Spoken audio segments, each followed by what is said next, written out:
71তম ONGC দিবস উদযাপিত। আগরতলা স্থিত জয়নগরের একটি হোটেলে উদযাপন করা হয় 71তম ওএনজিসি দিবস।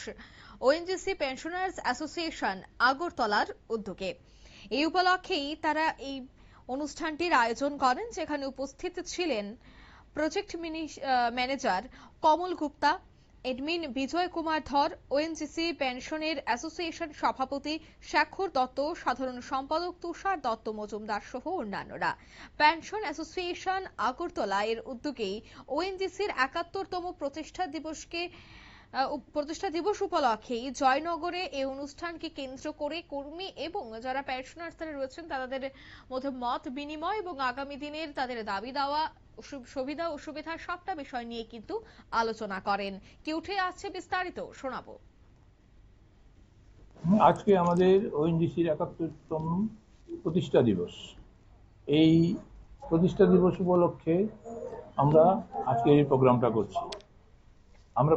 করছি। আমাদের ওএনজিসি পেনশনার্স অ্যাসোসিয়েশন আগরতলার তরফ থেকে। আমি আমাদের সমস্ত বরিষ্ঠ আমাদের যা কর্মীরা ছিল, সেই কর্মীরা এবং ওদের স্পাউস যারা আছে তাদের সবাইকে আমরা ইনভাইট করেছিলাম আজকে আসার জন্য, এবং ওনারা সবাই এসেছেন এবং আমাদের বক্তব্য শুনেছেন।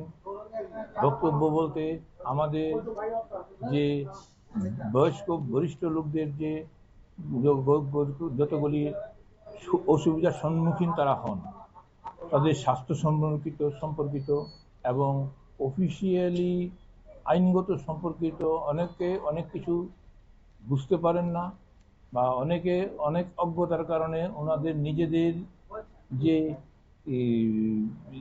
যা ওনাদের প্রাপ্য, সেই প্রাপ্য থেকে ওনারা বঞ্চিত হন।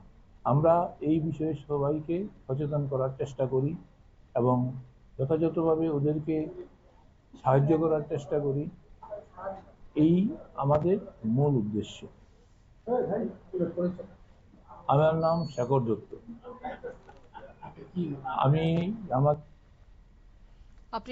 আপনারা শুনলেন ওনার বক্তব্য। অর্থাৎ 71তম ওএনজিসি দিবস উপলক্ষেই এই বিশেষ কর্মসূচিটি, অর্থাৎ এই অনুষ্ঠানটির আয়োজন করা হয়, যেখানে বরিষ্ঠ কর্মীরা উপস্থিত ছিলেন যারা বর্তমানে পেনশনার্স, তাদের স্বাস্থ্য, অন্যদিকে অফিসের যে আইন সেই বিষয়গুলি সম্পর্কে অবগত হওয়া, সচেতনতা বাড়ানো, সাহায্য করা এবং তারা কি প্রাপ্য সে বিষয়ে বোঝাতেই, সচেতনতা বৃদ্ধি করতেই এই অনুষ্ঠানের মূল লক্ষ্য বলেই তিনি জানালেন। নিয়ে নিচ্ছি ছোট্ট একটি বিজ্ঞাপন বিরতি, সঙ্গে থাকুন।